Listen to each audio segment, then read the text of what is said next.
Good morning, Lee. Morning. Good morning. We're on the road again. We are. We're not on the road. I know. I want to be. I feel like I am. Want to roll, maybe. We are on a roll. We are literally dropping episodes out all the time. To our 67 subscribers, we need to put that out there now. We are at 67. If you want to subscribe, do it. Let's get to 100. Is that what the YouTubers say? Yeah. Do it. Is it? Can we drop a like? Yes, that's the one. Drop a like. No one's liking our stuff. Is that right? Well, our guest today is hopefully going to subscribe to the channel. That's the guest. We're going to speak about funding today. Really important topic. Lots going on. Welcome, Ash. Yeah, thanks for having me. Ash, welcome. Thanks, good to be here. And I think good topic to talk about. Oh, yeah. There's a lot of eyes on it. So. Well, hopefully you can give us a bit of an insight into what's going on, to be fair. Who doesn't want cash? That's the... Who don't want money? Yeah. Free cash, even better. What? So, what we'll do today, talk about that, routes of funding. Obviously, you're involved in this world and basically how schools can access funding and stuff like that. But first of all, with all our podcasts, we like to go back, your journey of how you even ended up here in this position with the business that you're doing.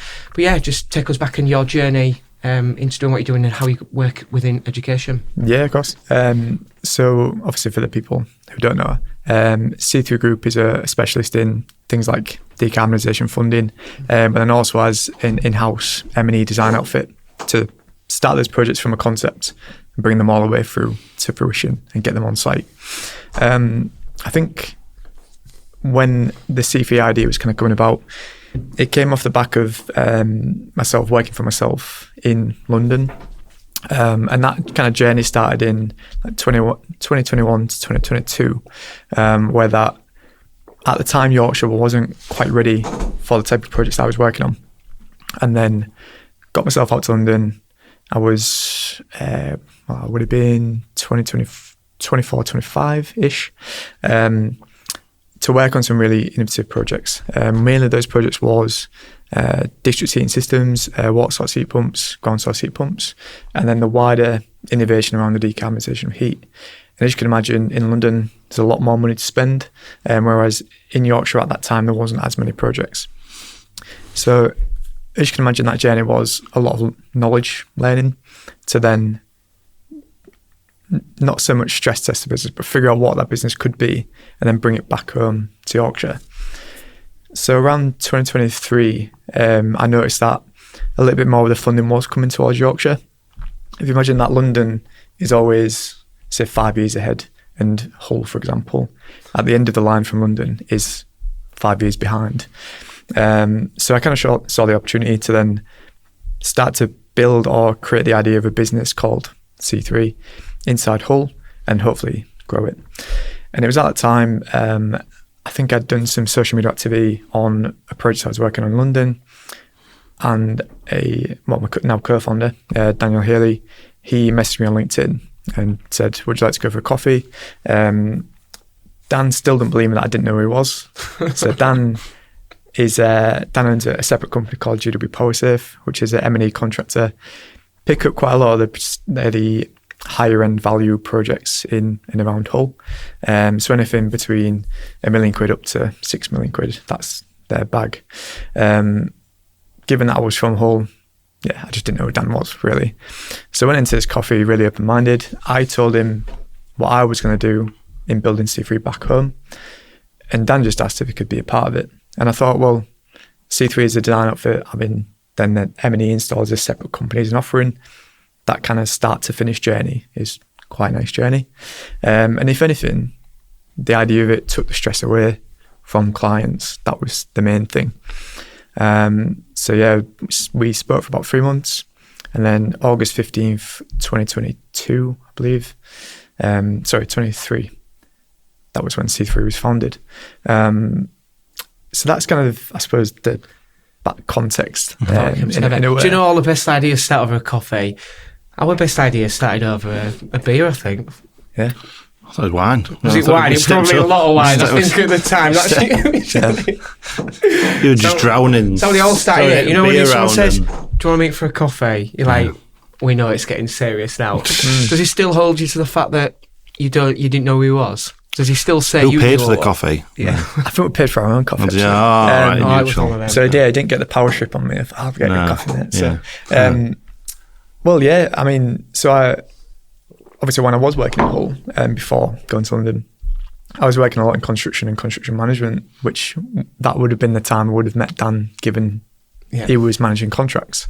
But yeah, I just didn't know. Didn't know who he was. And it's not so much of a fact of me being petty about not knowing who it was.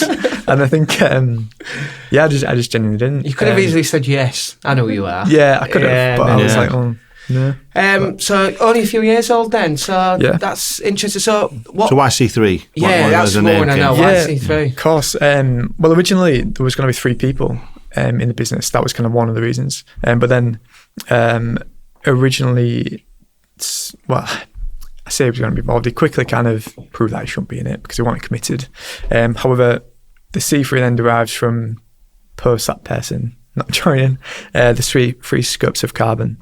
However, we only focus really on 1 and 2 because of the nature of what we do. So energy and decarbonisation rather than mapping a supply chain, if you like. Yeah, makes sense. It's a good name. It's always interesting. My name, the company name.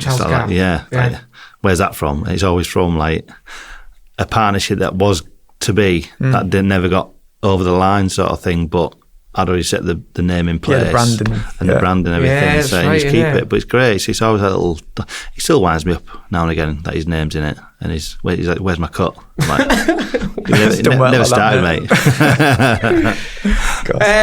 So, were you involved in schools then at the time? I mean, was that a big piece for you? Did you think schools is what we want to do a lot of work in, or did it just naturally happen? Yeah. So again, there's a bit of a story to it, I suppose.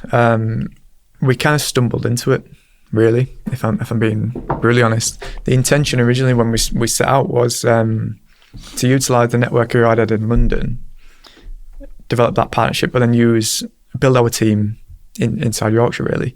And then we would focus on mainly design development of the same projects I was doing, and then doing the funding application to then develop the projects, do the M&E design, and then pass them over to GW Power.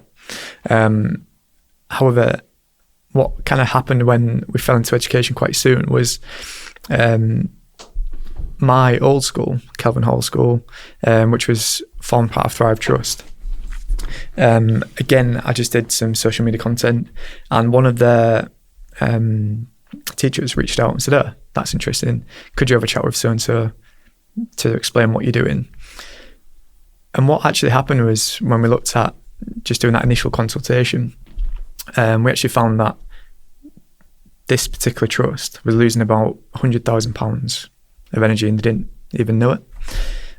So what we did was make a small change in how those schools operate across the trust, which is 11 schools, save them that money overnight, and then we use that money to then develop some other projects. And that was how we stumbled into it. There was no, I'd love to be able to say to you that there was a vision, there was a plan, but there wasn't. And I think that is the beauty of like when opportunity meets preparation a little bit, and that you've got to be ready to be able to walk through the door, and then also have creative ideas to make projects come over. So that particular money that we found, we then moved it into the capital budget for the trust to then develop out a full LED lighting scheme across the trust, again to start saving some money, really. It's a smart move, isn't it? We'll save you the money, use that money to then do other projects. That's it. And this is that vicious cycle of funding projects, energy savings, development, funding. It just constantly goes round and round.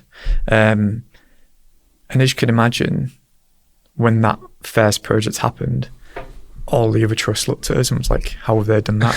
How have they got £500,000 to go and fully install lighting across all of their trust, really?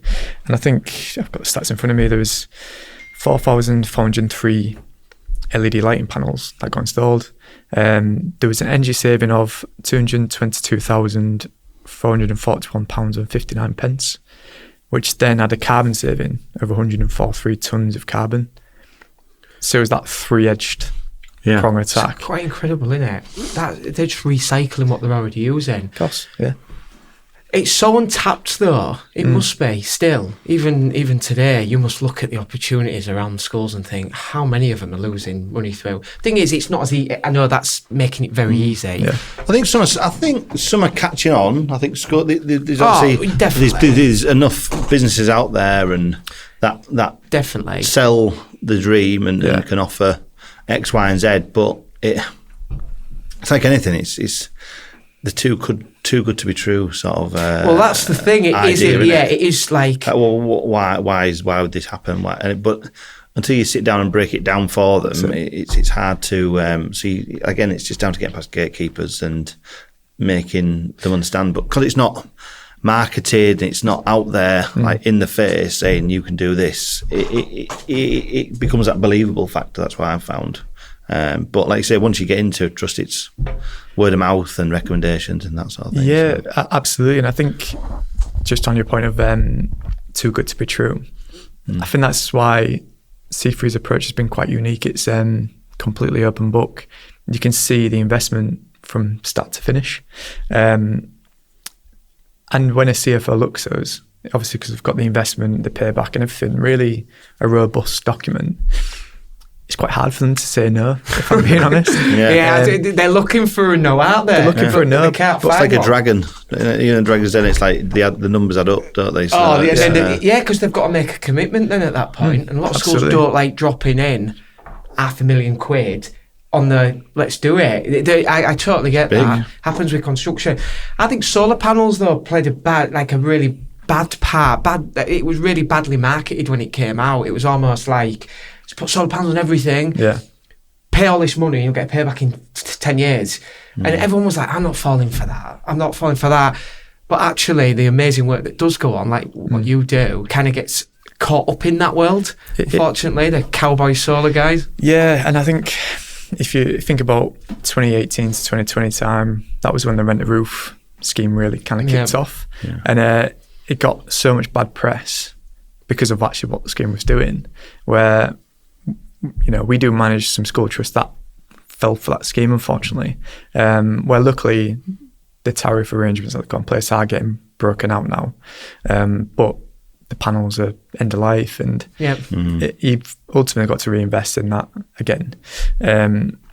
However, there are more innovative ways kind of coming to fund those types of projects where the asset can retain on the balance sheet of school trusts. But some school trusts don't want it on the balance sheet. Yep. So it does depend on the appetite of the trust. So you got to be quite flexible and react to the needs of them. Different leaders, ain't there? They'll all make their own decision on what they want to do. Yeah. It's strange. We did install some solar quite recently, last year or so, on a college, and they actually did they've done a test of a Chinese-made panel against a Swiss-made panel, all on the same roof, side by side, half and half roof, just to see the output and the longevity and a bit of a trial. So that'll be interesting to see. Like, 'cause a lot of times everything's made in China, but actually there is European-led sort of manufacturers that are pushing the market and being as cost-effective, but we thought, right, let's put it to the test, and we're looking at building a battery storage that can be used in the colleges, like what's the word? Experiments, and can be viewed and managed and monitored, stuff like physics and things like that. So quite an interesting little. Yeah, it's perception, a lot of it. It really is. I've worked in construction for a long time, and this whole kind of decarb thing came in, and people have been sceptical. That's a big challenge, isn't it? It's getting through that barrier to then say new tech. No one's seeing it can take a long time to see results, and no one wants to wait. That's why the solar panel thing kind of was a bit, I don't want to wait 7 years for a return. That's way too long. I've got to pay for it. And I think it's just the way it was all done. It was like a scheme, pump money in, chuck it at it. But actually listening to that story there of how you're able to take money, reinvest it back in, you have to think this could be done at pretty much every school. Most schools are not, they're old, aren't they? A lot of schools. We spoke about heating systems, didn't we, the other day? Old heating systems. Yeah. How would you go around that then? So, for instance, a school's got a really old heating system. It's not doing great. It's got old radiators and everything like that. Do you come in and advise on? Are you the advisor part then? Are you basically saying? Are you giving them the stats on what can be done before they go ahead and make that decision? Yeah. So, for example, we'll talk about Salix briefly, even though obviously it's closed. So, with a Salix bid, what you don't want to do is go down, the rabbit hole of doing a design and everything, getting a bid ready, and then finding out it's not going to be eligible for the carbon cost of it. So if you rewind to the start, you do this like validation piece of work where we do it at risk, really, to then make sure that if the project was going to cost £1 million, that one, it's going to be a good project to actually carry out. And then the most important thing is that it's actually going to get through and succeed. So in that last round, we had a carbon cost threshold of £510. If it was over at 600, it's not going. It's like a stop right there. It's not going to go. It's not eligible. Before the client's committed any money, this again. I'll come back to it, but this again is why the brand of C3 has been so successful, because what we're not doing is taking a fee for a fee. We're only taking a fee when it's actually going to get start to finish. So that kind of validation piece of work gives the client comfort, because if they've came to us and said, we've got X amount of boilers that are 20 years old, they're eligible, and then we've looked at it and said, actually, you're not going to succeed with this application because of X reasons, it actually gives them more confidence than ever, as in to be saying, well, actually, these guys are ethical in their approach. They're not just trying to lead us to the water and then kick us down the way. It's we've got the right the right approach in mind to actually help them. I think that was the biggest thing, and that's how the brand is. A lot of referrals have came. Everyone talks. All schools talk. That's the thing. Where I was going with that is that whole thing is that you get. The way you go with that. I think what it is people say, come spend £500,000 on a whole new heating system, and we'll save you this. The problem is, it's that front piece that they're like, that's too much, and I don't care what the savings are there. Yeah, that's it. Like, I'll be honest, if someone's dropping a £500,000 project on me on the hope of saving X, I'm saying no. Because it's like, I don't want that. It's almost like buy this £100,000 car and you'll save X amount on fuel. It's like, no, you need to give them what they're going to get before they've even had a pitch, in my eyes. Anyway, I'm just coming from the consumer. But I think that's half of the battle. And that's where schools maybe get a bit frightened, because then what they'll start doing is tendering the project, not the saving. So then you're in a space where it's like, I don't care what the saving is, I need to save that. So you actually come along, scrap the front end and actually see what the estate can save before we even go down that route of looking for projects. So for example, if you had a school trust that had 10 buildings in it, you'd identify your top 3 where there's the most value for money against a return, really. And then you've also then managing the client's expectations of what they've got to contribute. So if you had £1 million job, and then I will talk about Salix, I know it's closed, but there was £880,000 of contribution of grant, there's 120 grand still that the client's got to contribute. And I know some trusts are very wealthy, most trusts not so much. It's a lot of money. It's a hell of a lot of money to try and find in a very short space of time. That's not accounted for or budgeted for. It's not. And like I say, again, it's got to be the right decision moving forward. And it's that commitment right at the front end too, to be talking with the CFO and saying, look, this is the pipeline of projects we've got in mind.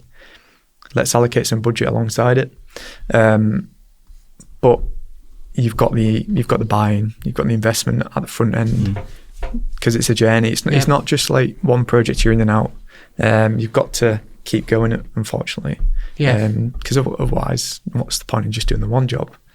That's just my perception of it, I think. And most estate managers are not equipped to deal with that. They're just equipped to make sure the stock is running. So when you're dropping £500,000 projects on them, they're like, I say big schemes and all that, but there is, flipping back around it a little bit on this, it's sort of like you've got the two sort of accounts. You've got your revenue stream and your capex spending in schools, and 9 times out of 10, the revenue pot is the most critical, because that's paying all the salaries, paying all the day-to-day stuff, things like that. And the capex spend is like the nice-to-haves, really. But that focus needs to be flipped, because that it needs to be invested. That's you need to be looked at as your investment pot on these sort of schemes. That actually that can be increased or less pressure by investing with the capex, and sort of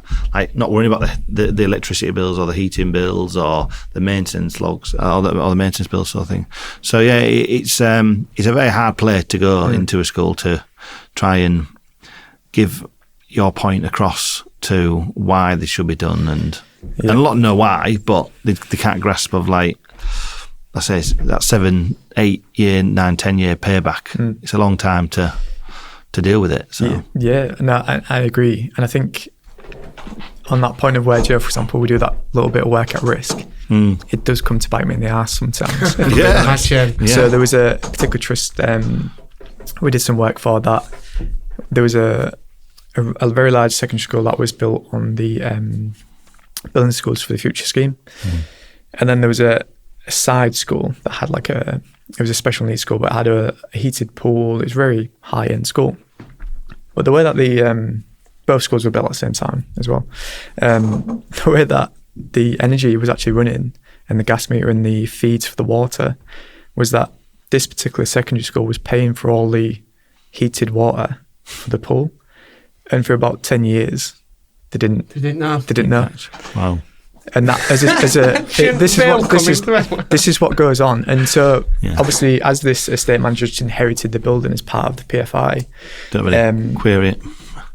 It was done none the wiser for so long. This plant room just had pipes running all over. It's really difficult to trace. But then as soon as I looked in that plant room, I was like, where's that feed going? Followed all the way through. It dropped down, went to a heat exchanger plate for the pool. I was like, well, you've been paying for that for God knows how long. The point of it coming to bite you in the ass, he took that information and just went and sorted it himself, rather than coming to develop a project for future savings. So. It's the model, isn't it? It's the model. It's your model. They look at the numbers and go, well, wow, thanks for the information, but thanks, see you later. I think, like I say, it's you take your wins where you get your wins, don't you, with it, really, and save it.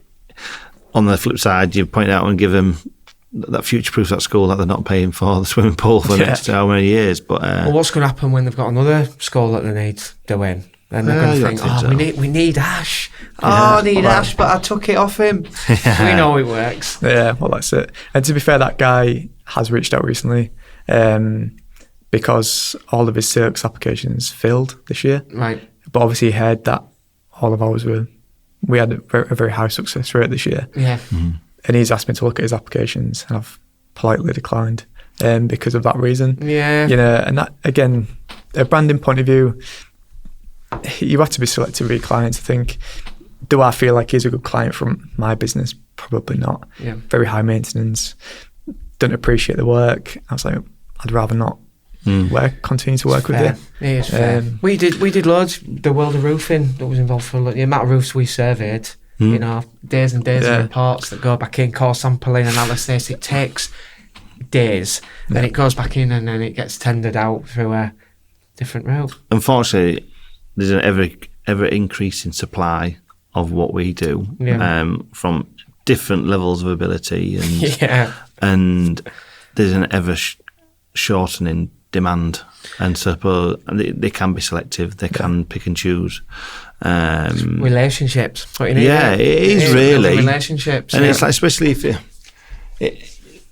when people have been in a position for a while, they will learn. They will adapt what you advised and things, and do that. But like I say, it's building that relationship. That it's not all about. It's what the school needs, not what.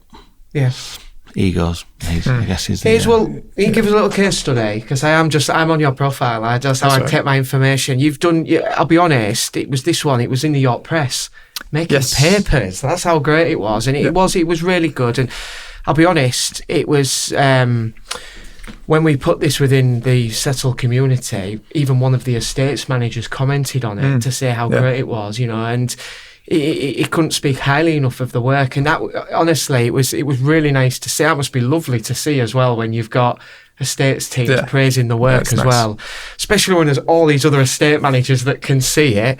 But yeah, just give it, you know, you secured 1.1 million upgrade. Is that correct? Across a trust? Yeah, so from funding this year in phase 4, we actually secured 9.5 million in as a whole, right. Of which they've all kind of been spread out by multiple different people. So, for example, C3 is not going to do all that design development work just because some people like to procure it out, get a best price, all that type of stuff. But I'd probably say a good half of that is inside C3's control from a M&E design point of view. But what we don't do is the management of construction activity. So across those schemes, so there was 9.5 million secured. There was a projected to offer £1,777,744.68 of energy savings per annum. There is a lifetime carbon saving of 17,887 tonnes of carbon emissions. And when you think about the work that we've had to do front end, and then the journey of, 6 to 8 months later, the value of money that we've charged the client for them, what they've actually got, it's a good sell. It's a good word of mouth thing. I think you're referring to Simon Walker. Yes. And he was over the moon. He couldn't believe the level of funding. So his particular one was 80% grant funding. So again, for us to help him, we managed expectations to be like, you need to set aside this money inside your budget to upgrade your roof and your boilers. He set the money aside, and then we said, when sales come back to you, we'll deal with all the queries, we'll deal with everything, we'll let you know when you get just let us know when you get your MOU, the memorandum of understanding, and then we can talk about the design, development, and then we can make sure someone's going to manage this contract for you. And that was kind of how that story came. And then, of course, with Settle coming along, it was great to see that he'd recognise his C3 on there. And then he's also been kind enough to actually comment and these guys are really good. They've got me X. They've done this for me. And like I said, that project's going to start, I think, summertime. We're about 60% of the way through the design currently. What was the first, when you looked at the school then, what was the process like? Which pieces did you do? It was all roofs and boilers, was it? Yes. It was just them two elements, or was there other parts? So it was just a roof and boiler upgrade, that one. So what we do is a end-of-life boiler survey, and then we got a local contractor in to help us survey the roof, took some samples and things like that. And then what we did was create a digital twin of the school. So taking the thermal model and everything like that, pulling together this really robust heat decarbonisation plan, which we did inspections on the cavity borehole inspections. We did the end-of-life report. We sized all the equipment, got the manufacturers involved to size an appropriate heat pump. We then utilised GW Power, our sister company, the M&E contractor, to put an accurate cost against everything. So it was proven that what we've said is an actual true reflection. We then did the investment analysis. And then, of course, inside of that is then the application. So that kind of full journey of start to finish as a job ready to go. It was really attractive for Salix. And that was how we did our process this year. Yeah.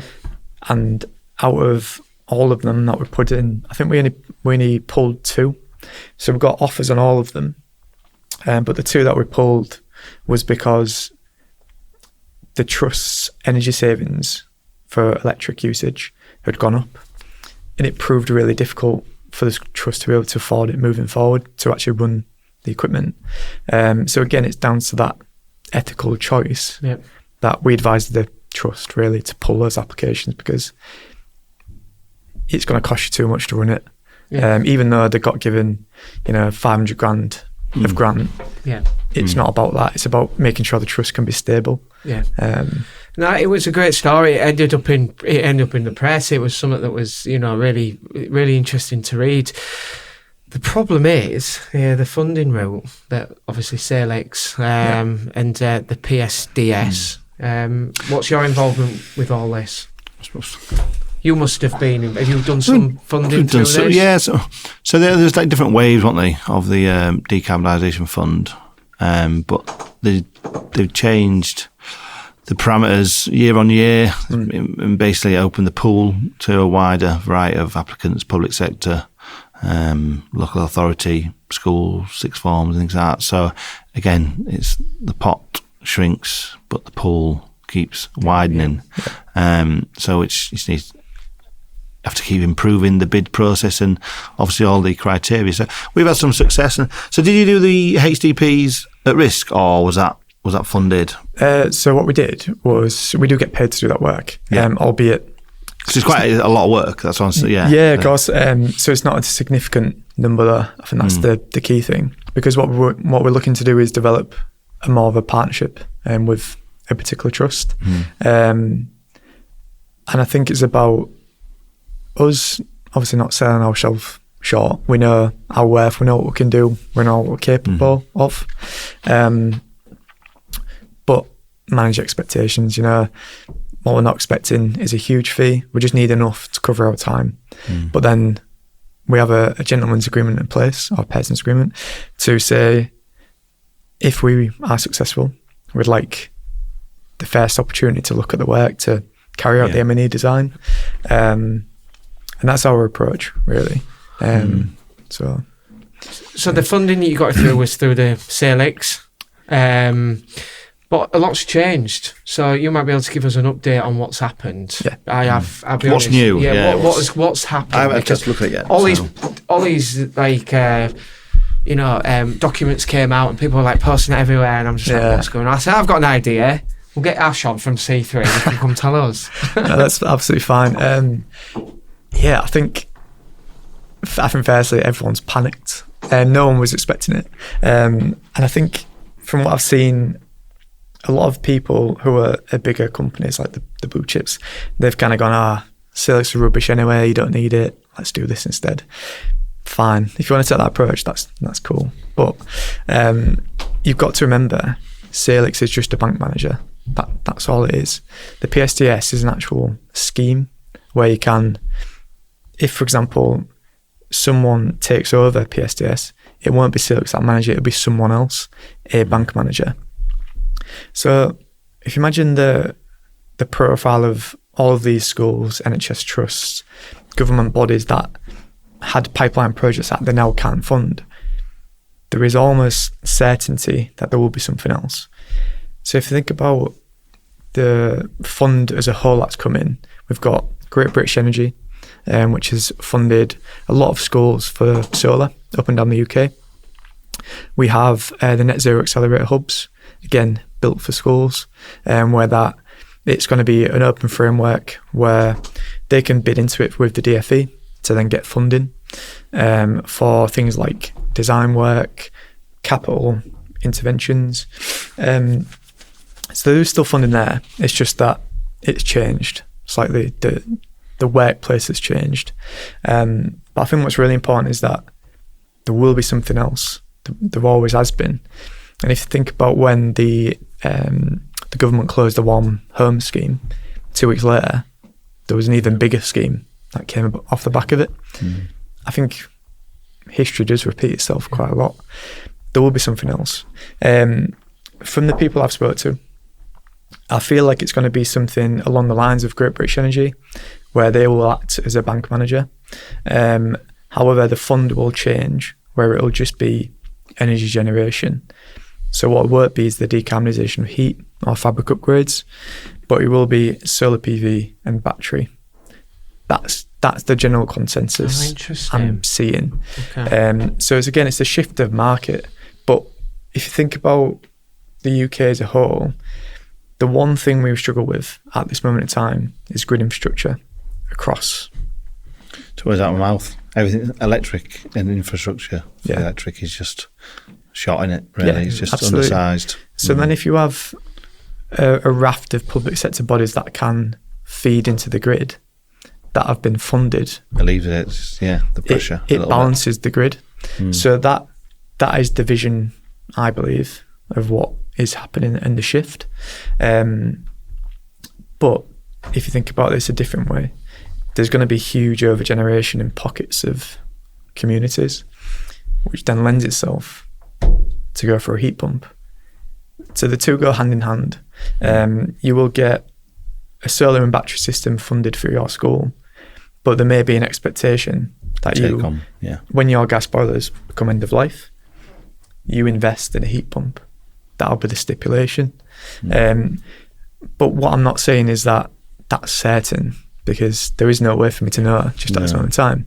But I work very closely with Salix. I work very closely with Great British Energy on a number of schemes.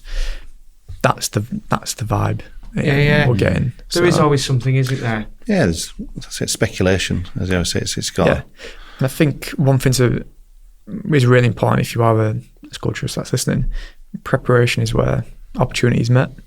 You've got to have some projects ready to go, because when this fund does open, it's not going to be open for very long. It'll be open for 4 weeks. This is what I wanted. This is where a lot have been caught out. They don't have the data in their school to be able to put the bid in. You've found this, haven't you?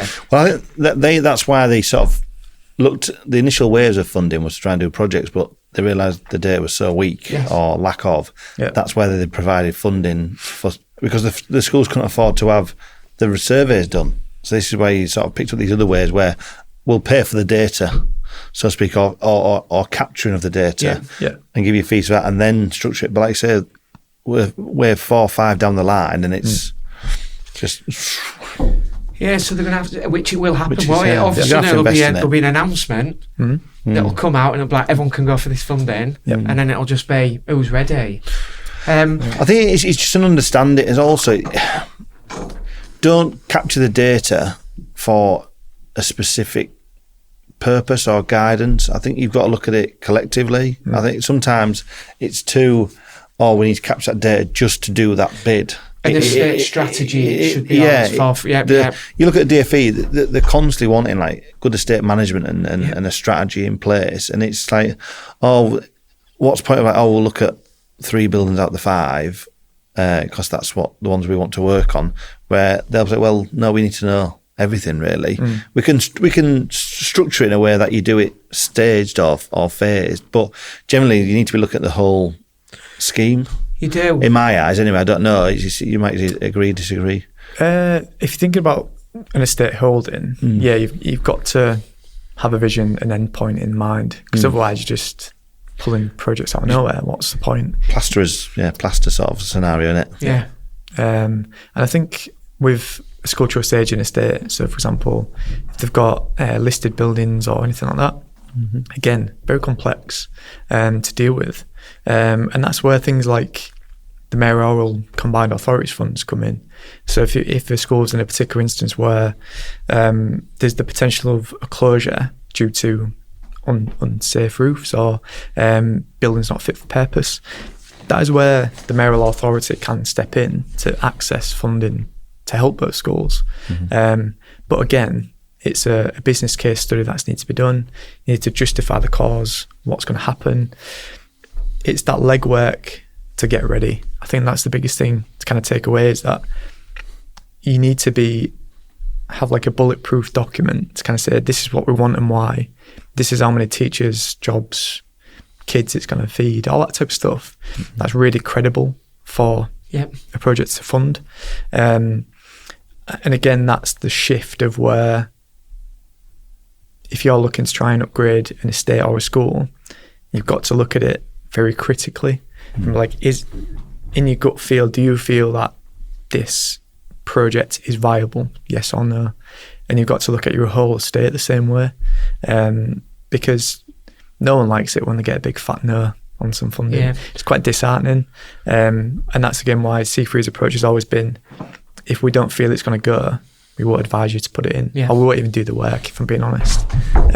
Do you know, SIF was a great example of this. SIF funding came out for years. SIF is. And then it was like, right, what do we need to do? So everyone was like, condition surveys everywhere. So you had everyone out doing condition surveys, last minute, bearing in mind. And then what was happening was, there were almost then, it was like, but no one could actually come to you, could they, and goes, oh, there's like 18 months ago, we've got a 5-year strategy there, can you go get us funding? It was almost like, we need to go get it. So what was happening was, going out, getting the data as quickly as possible, and then we were seeing, because I worked in the roofing game, I understand, roofs that were totally fine getting re-roofed. Such a good point, this. So what was then happening was, because no one was prepared, then the DFE come out, and we spoke to DFE, we've got a £13 billion deficit across our stock, and that's what we know. We're still missing so much data. And I think I disagree. I think when it first came out, they weren't even pushing the data. The they were just giving money. They were just There was a lot of like, it was a very basic condition of an item or a component within a school, but not looking at the whole picture. When really, like I say, you should be encapsulating the whole picture and going like, that's good, bad. And they sort of did that with the CDC, but it's such a... Everything went in as D1.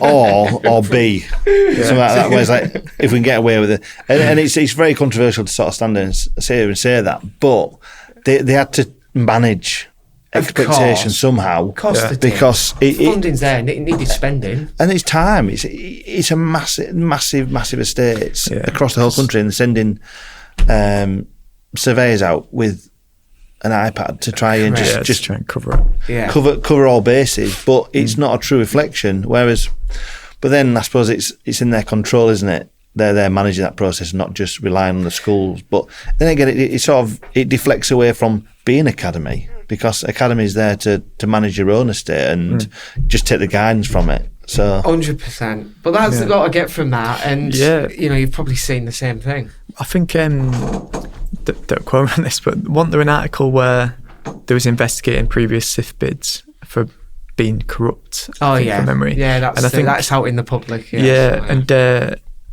I can't remember exactly, but there was a relatively like high blue chip firm that was only putting buckets of water underneath roofs to mimic a leak. Yep. And that was one of them.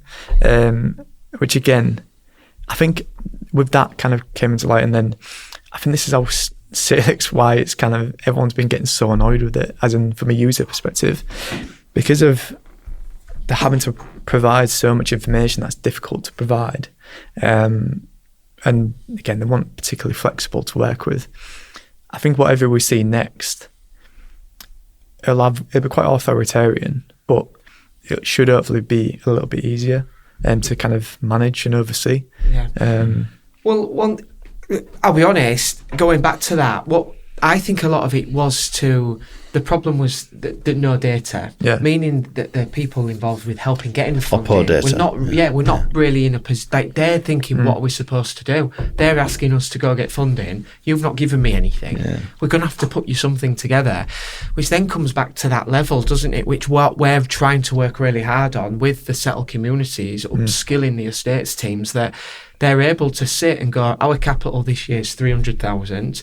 We know we have projects, but we're best off probably putting 150,000 into a long-term strategy and getting people in to build them a 5 to 10 year plan. So when funding comes around the next year, they're already ahead of the game.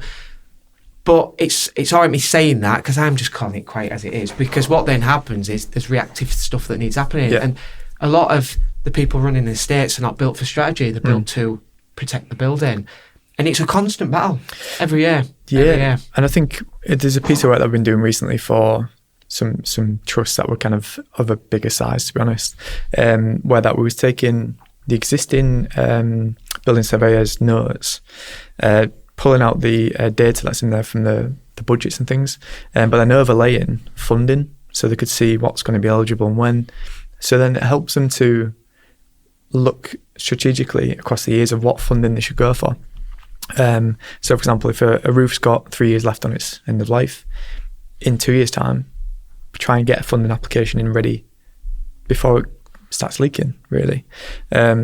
So that was a really useful piece of work we found, where you're not just scrapping this piece of work that's already really detailed and really good.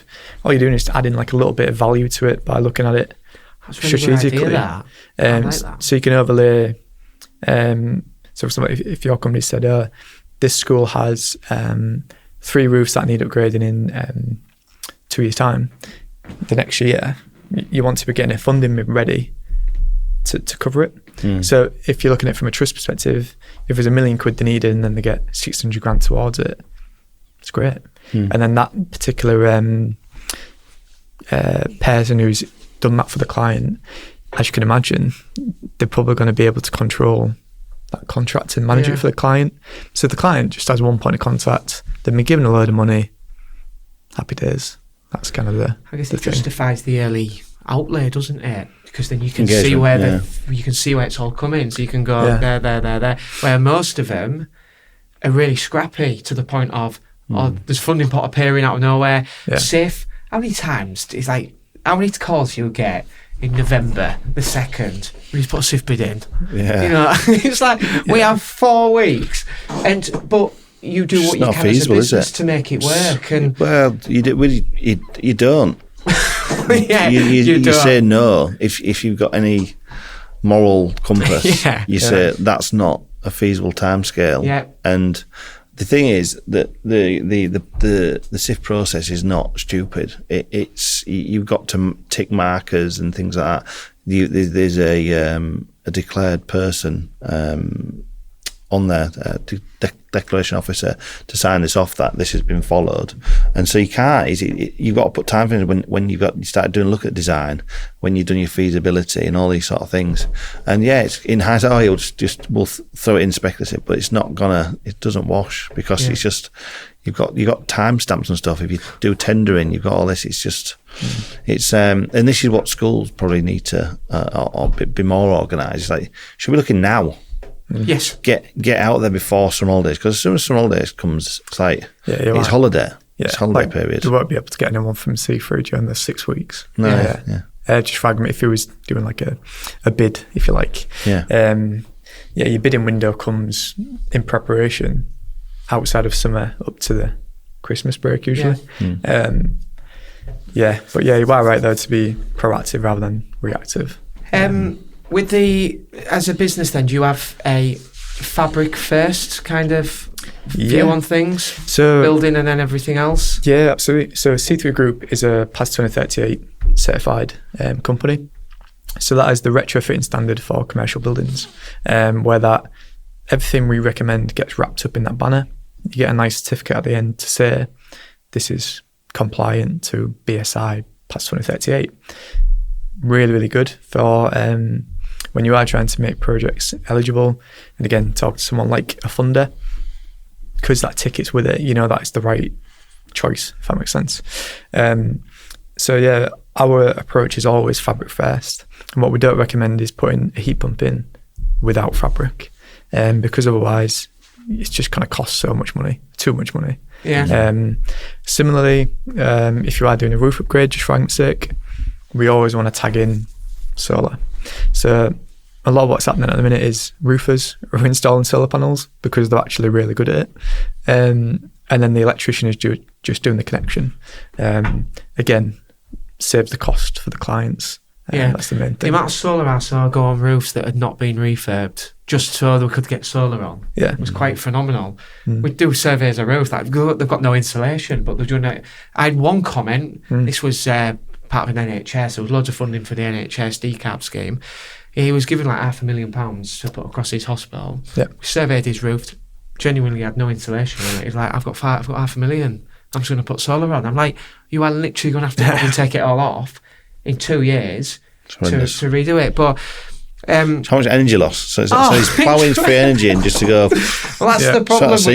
Just because they're the people who are in charge of it. And I think with schools, then the opportunity to get information. I think a lot of them do come to a point where they don't want to move forward, whether it's through surveying or whether it's through decarb and things like that. A lot of that work up front is how do we teach them more? What's the because your opportunity in everything that we all do is there. It's there, and do you think there's a lot of trust still to be built? And I think every school could benefit from that. I think what it is that every single trust, no matter how big or small, they're always super busy, and that is just a fact of they've got to do a lot in a very short period of time. So one thing we always kind of advise is when we do have like an initial consultation with somebody is start small. Just try to get your energy data together. Let us have a look at it. We'll try and give you some savings before we do anything. And I think that's kind of like, it lets their guard down a little bit, I think, if anything. It kind of gives them that actually, this team has our interest at heart, and then more so they've got something out of it. They've actually got like something for nothing, which is a mad statement, I know. Well, that's the piece, isn't it? You're right. And again, it just gives them comfort that we're not just taking a fee for a fee. We're doing it because we feel we can add value, and more so we love to be able to help in helping you really more than anything. And again, it's a nice sell, if anything, where we're saying, look, this is the track record of funding. We'd love to be able to do it for you, but there's obviously a fee associated, but we're confident we can get you this. One thing I never do is promise I can get it, but I can give a statement saying, look, out of all of these schools, these are your top 3. This is where we should look. And again, it gives them that peace of mind because, as you can imagine, if you do all schools, you'll get a bigger fee. But if you're doing 3, I'm arguably taking money off myself. And I think that piece of work, again, that just gives them some comfort to kind of say, this is your best bang for your buck. This is where you should focus. And that's, again, now that brand has kind of been built up over the years, 2 and a bit years. The opportunity is massive. It is. It's not opportunity like that, like we're there, but the opportunity for schools is there, isn't it? It's there. It's there for them to tap into and be able to get it. And I think I think it's great. I've learned a lot. I've learned a lot today. I feel comfortable in that actually it's not as complicated as what it can be. No. And I think, obviously you're involved with our group. I think there's so much for these guys to learn. Yeah. So many of them have not even probably tapped into this yet. They're worried. They don't know where to go. They don't know who to speak to. So I just think having, you guys involved to be able to have them conversations with actually, starts with a conversation. It's really good. I really enjoyed this episode. It's been a lot of... Have you learnt some bits about funding? Yeah, things I haven't learned. Know them myself, but it's like it's all about collaborating really with everybody. So look, Ash, thank you so much for your time. You're welcome. And thanks for coming.